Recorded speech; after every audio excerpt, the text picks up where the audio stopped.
Et nous sommes de retour au plateau pour la suite de cette émission. Après le journal, nous retrouvons nos invités, Gabin Adjaro et Adam Adjranou, pour parler à présent de l'Algérie, l'ambassadeur de France convoqué pour des accusations de déstabilisation du pays.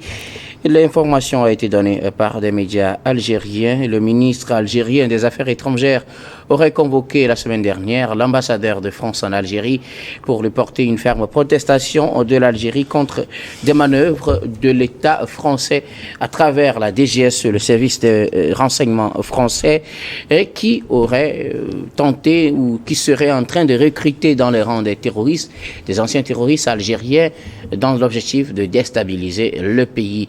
L'information a été révélée d'abord sur ce recrutement à travers un reportage diffusé par la chaîne Al24 où le terroriste Aïssoui Mohamed Amin, 35 ans, aurait révélé justement cette information. Le coup aurait été déjoué par les renseignements algériens et donc en réaction, l'Algérie a convoqué l'ambassadeur de France pour ces accusations de déstabilisation. Je commence par vous, Gabin. La France, on l'a accusé pour des faits pareils dans les pays du Sahel. Oui. Bon, on sait que dans les pays du Sahel, ce n'était plus le grand amour.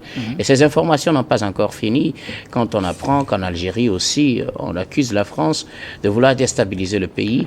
Et cette fois-ci, à travers un recrutement des terroristes, pour peut-être déstabiliser l'Algérie, à travers quoi exactement, je ne saurais le dire.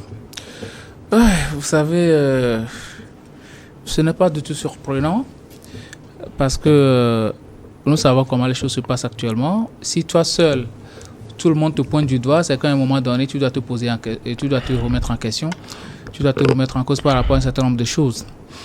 Et la France a subi les mêmes sorts pratiquement dans les pays de l'AES. La dernière fois, il y a un ancien agent de la DGSE qui a été arrêté au Niger. Ouais. Et aujourd'hui encore, parle de la DGSE en Algérie. Ça veut dire que véritablement, il y a un problème.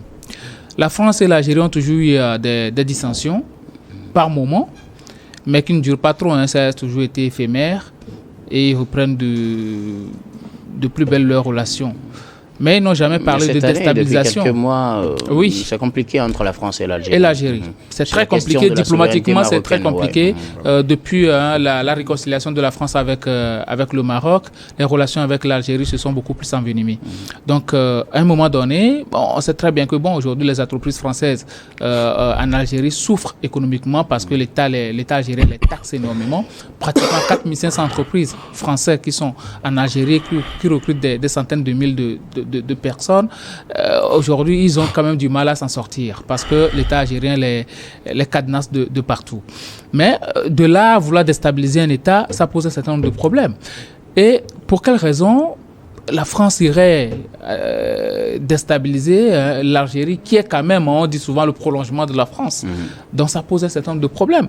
Moi, cette déclaration faite par la chaîne, sur la chaîne Al24, par le terroriste. Vous savez, moi je ne vais pas dire que ce sont des informations à prendre avec des pincettes, mais à un moment donné, il faut se rendre à l'évidence que on sait comment la France fonctionne quand cette France-là est en difficulté. Et pour la France, peut-être c'est celui-là qui est à la tête de l'Algérie aujourd'hui qui ne fait pas ses affaires. Donc du coup, qu'est-ce qu'il faut faire? Il faut tout faire pour pouvoir le dégager de là. Quand on sait très bien que dans ces pays, la révolution, c'est vite arrivé. Et ça peut t'apporter à tout moment dans le pays du Nord. Donc, à un moment donné, je pense que l'État algérien se méfie beaucoup plus de la France, surtout après le rapprochement entre le Maroc et puis la France. On connaît très bien la position de l'Algérie par rapport au Maroc, surtout dans l'affaire de l'ancienne colonie espagnole. Comment on l'appelle?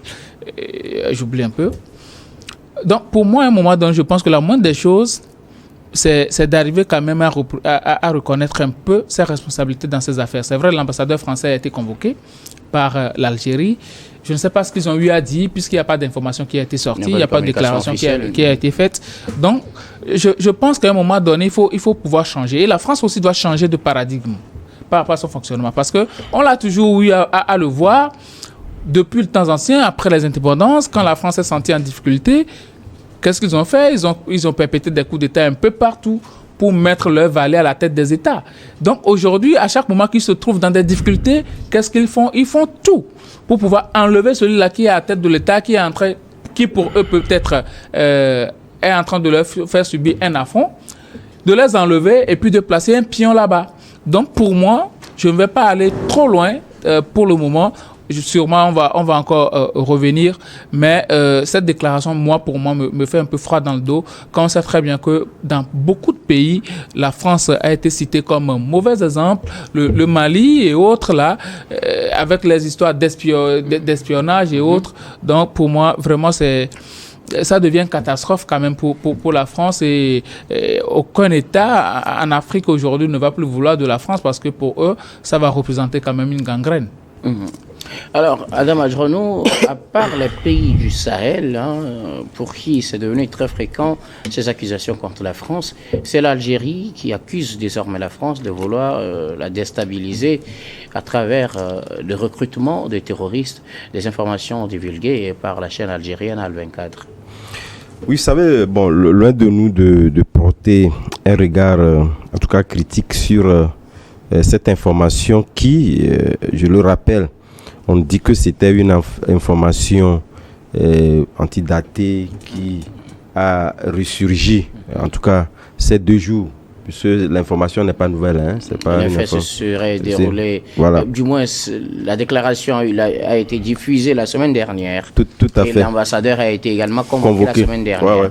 Mais bon, ce qui laisse présager, en tout cas lorsque nous parlons de temporalité, cela jette véritablement donc en tout cas un doute. Mais nous savons que c'est un État souverain qui parle, il a ses services de renseignement, il a tout ce qu'il faut pour véritablement donc parler d'un fait. Parce que nous allons nous en tenir au fait. Mais quelque part, je pense que si cette information-là s'avérait, ça voudrait dire quelque part que c'est ressusciter les vieux démons. Gabel le disait tantôt, puisque lorsque nous remontions un peu l'histoire, on savait comment ça fonctionnait. La France avait, comment on les appelait, les mercenaires au col blanc, qui perpétraient donc des coups d'État, et donc des sous-préfets, sinon des préfets de la France étaient donc installés à la tête de nos États.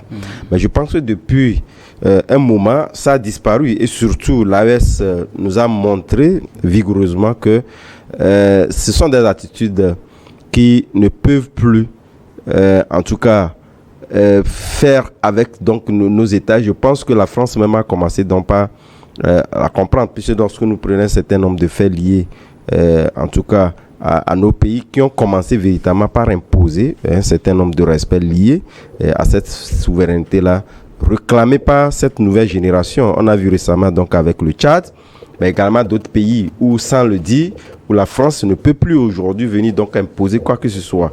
Aujourd'hui, si l'Algérie, en tout cas, fait ressurgir donc ces faits-là en parlant donc de la convocation, même si ce sont des faits qui sont rejetés en bloc par la France, qui parlent d'une déclaration assez fantaisiste, puisque ça a été dit par le ministre des Affaires étrangères de la France.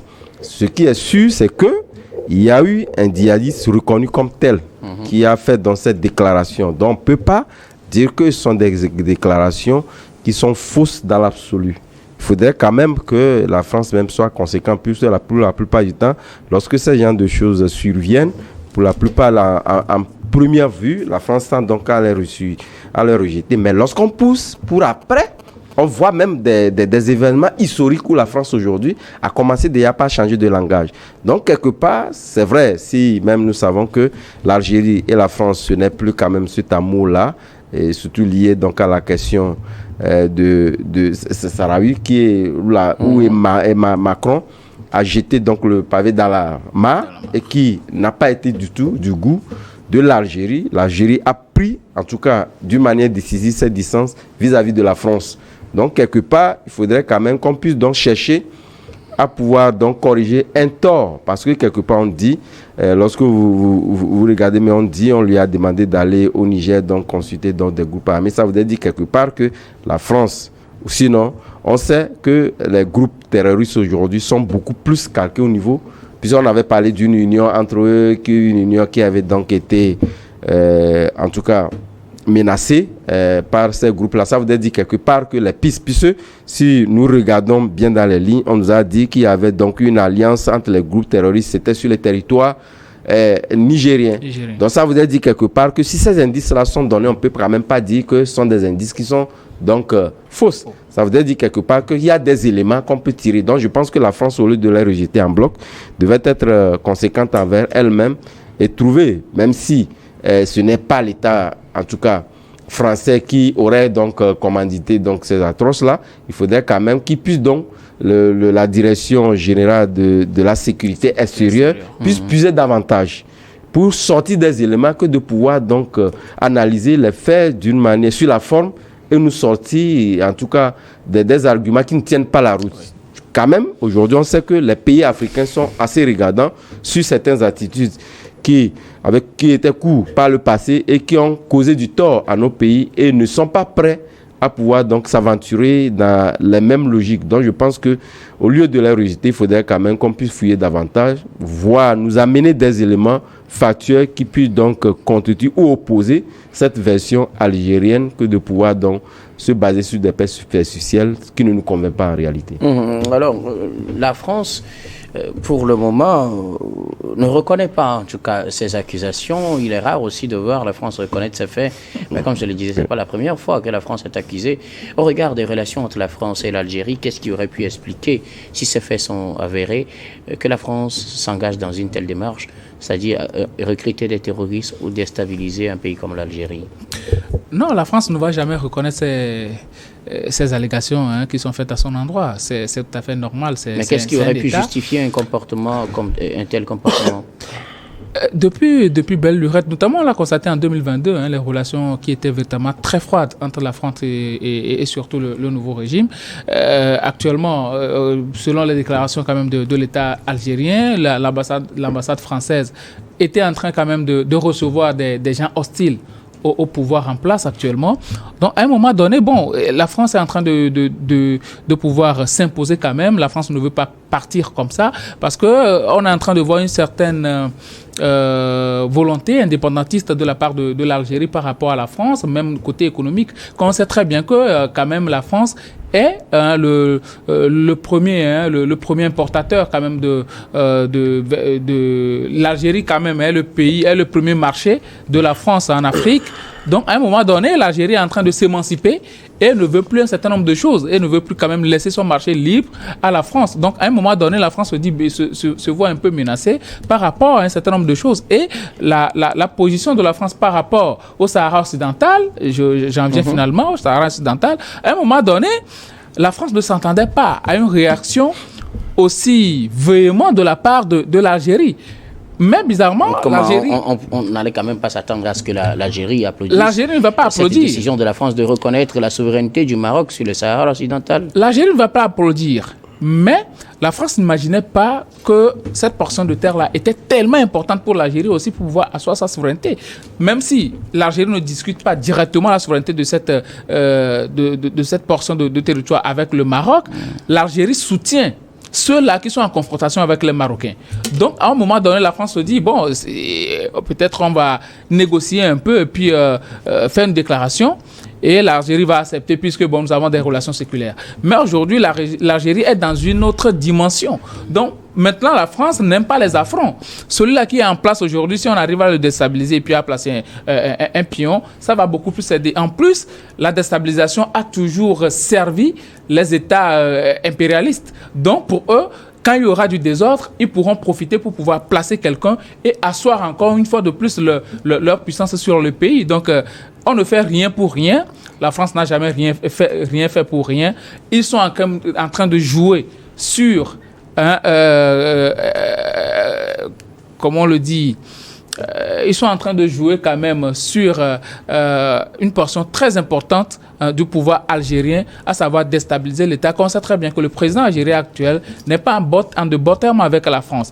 Et les Algériens aujourd'hui sont dans la logique de pouvoir s'émanciper vis-à-vis de la France, parce que la plupart des gens disent que bon, la France, l'Algérie, c'est le prolongement de la France et l'Algérie veut couper quand même ce lien-là, s'émanciper vers d'autres pays. On sait très bien qu'aujourd'hui, même dans les relations extérieures, l'Algérie s'est beaucoup plus rapprochée de l'Arabie Saoudite et puis de la Turquie et autres pays. Adam, les relations entre la France et l'Algérie sont de plus en plus tendues. Depuis un moment, la France avait reconnu fin juillet la souveraineté du Maroc sur le Sahara occidental, ce qui n'a pas plu à l'Algérie. En septembre, l'Algérie, ou bien le président algérien Abdelmadjid Tebboune devait faire une visite officielle en France. Et finalement, elle a été annulée. Est-ce que c'est des raisons quand même pour que la France aille jusqu'à vouloir recruter des terroristes pour déstabiliser l'Algérie? On ne peut pas les ignorer, même si dans l'absolu, on n'a pas les éléments pour véritablement donc soutenir cet état de choses. Mais l'hostilité nourrie de nos États vis-à-vis aujourd'hui de la France est d'abord stratégique, mais également remonte sur, en tout cas, les injustices de la France vis-à-vis donc de ces pays-là.